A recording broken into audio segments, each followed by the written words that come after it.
Masters, teens, adaptive athletes, no matter how good you are, you will not be going to the CrossFit Games. But that might not be a bad thing.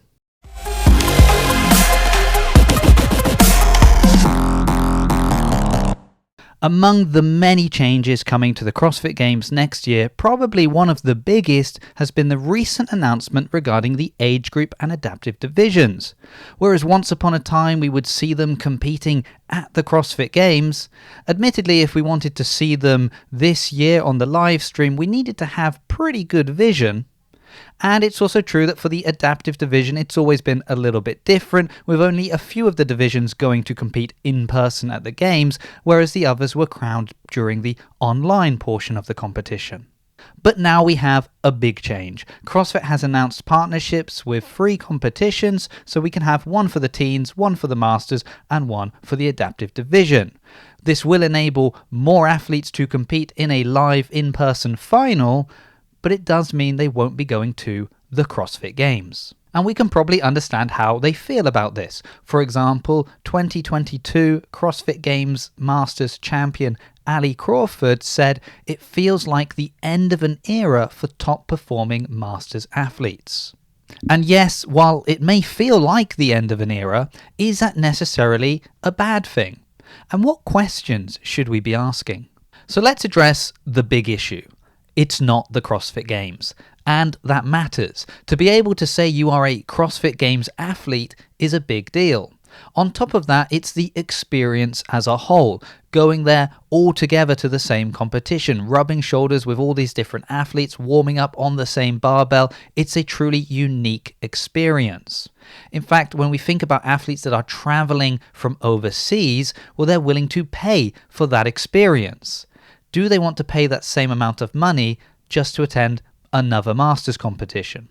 So of course the name matters, branding matters. You want to be able to say you own a Lamborghini over a Volkswagen. But if your Lamborghini looks like this, well then you're probably better off with the Volkswagen. We can't fault that German engineering. So when we look at the age group and adaptive athletes at the Games in the last couple of years, we know that something needed to change. It seems like they were being given less and less attention. The live stream this year felt like a slap in the face for many. And when we think about the problems around the adaptive division and people not really knowing which division they belonged in, or the hoops they were made to jump through to prove that they belonged in those divisions, very expensive hoops that led to a lot of frustration. Now, for many, the ideal solution may have been to make these partnerships, but to bring them in, have them as part of the CrossFit Games umbrella. Maybe they can run those portions of competition, but it's still at the CrossFit Games. But when we look at the direction CrossFit is headed, and I mentioned this in my last video, we can see that that is not a realistic solution for what they are planning to do. But let's take a look at some of these changes, and we'll try and see how this could actually be a good thing for those different divisions, but we'll also address some questions that we might be asking. And we could start by looking at the adaptive athletes and the partnership with WheelWOD, because probably that's the one that gets the most positives out of this deal. In fact, over the last couple of years, there's been a lot of frustration with the adaptive division at the CrossFit Games. And when these problems have occurred, you'll often hear phrases like, well, why can't they do it like WheelWOD? Or WheelWOD have a better way of doing this. Well, now WheelWOD will be officially recognized as CrossFit as the top level of competition for adaptive CrossFit athletes. And while this does mean that some athletes have lost the opportunity to go to the CrossFit Games to compete, it has actually opened the door for a lot more athletes to compete in person at the finals for their division. In fact, there will now be 15 divisions running from the Open to a live in-person final, and that is a huge increase over what was happening at the CrossFit Games. And speaking of the Open, well, that's when it will start for adaptive athletes. WheelWOD will be organizing it from that early on in the competition, and this is another really good thing, because when we look back to last year, for example, we can see that many expressed frustration over the Open workouts for the adaptive division. They felt that maybe they weren't enabling them to truly express what they could do as adaptive athletes. And maybe just a final thought with regards to the adaptive competition. Because one of the big concerns when things were going wrong with adaptive CrossFit at the Games was that this could potentially turn away future athletes. Maybe CrossFit wasn't for them. Now, as of recording, we don't know the dates for when the finals would be, but if we imagine that they get their own spot on the calendar and CrossFit can promote that as the thing to watch that week, well, what an opportunity to expose more people to adaptive CrossFit. And that could potentially bring in more adaptive athletes or just get more people training adaptive CrossFit. That's going to be better for them, better for the sport, better for everyone, really.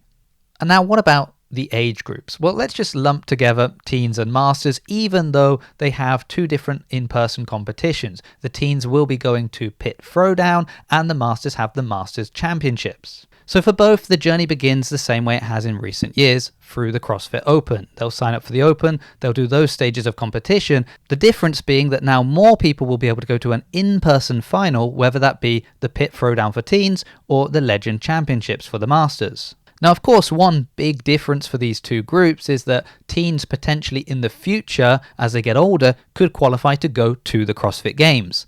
Unfortunately for the masters, it doesn't really work like that as they get older, and so we can understand why not going to the Games could sting a little bit more. But of course, masters athletes are resilient. In fact, some of them are looking at this as a great opportunity just to demonstrate how great the masters community truly is. In fact, a comment that was left on my last video when I talked about this change from Fergie Show says, "I fully support this. Masters make up the majority of affiliate members. We buy the majority of equipment and supplements, and we are the cohesive force that owns and operates gyms.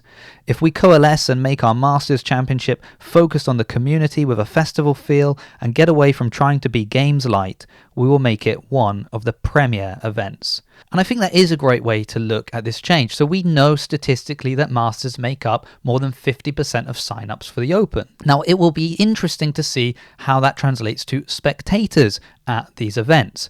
Were they traveling to see their friends competing and, oh great, I also get to watch the elite individuals and teens? Or was it more that I'm willing to go and see my friend compete because I also get to watch the elite individuals and teams? But again, streaming is going to be a massive discussion around these events. If each event has their own slot and they are promoted as the thing to watch that time and it's pitched in the right way, we could see it be a big draw for people that want to watch some competitive CrossFit.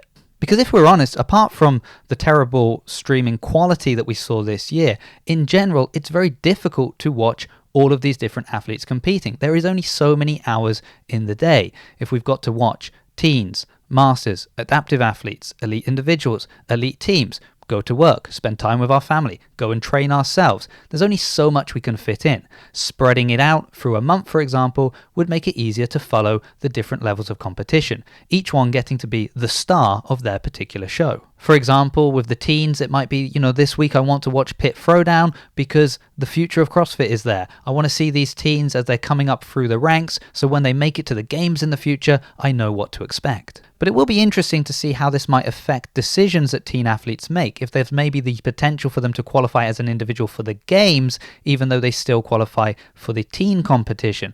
Will more athletes perhaps attempt to make that jump a little bit prematurely because they want to go to the CrossFit Games?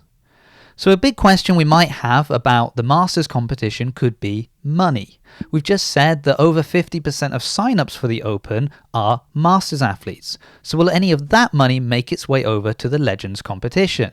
And if so, how much? Now, no doubt, a hopeful Masters athlete that's probably going to make it to this competition would say, well, give us all of the money. We're the Masters athletes signing up for the Open. That's our money. It should go to our competition.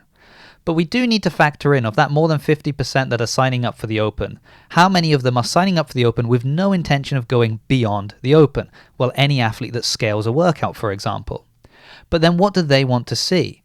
Because what percentage of them are doing the Open, but also the only CrossFit they're watching is the elite individuals and teams?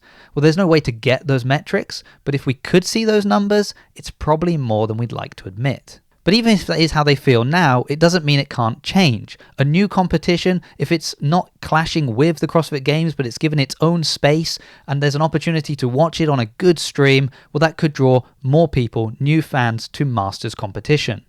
Because ultimately, the harsh reality is that the age group and adaptive athletes were not getting what they deserved. And when that spotlight was supposed to be shone upon them, well, it was always being overshadowed by the elite individuals and teams. But now's the time. If we truly believe that the age group and adaptive competitions should be a jewel in the crown of CrossFit, well, we've just been given our chance to prove it.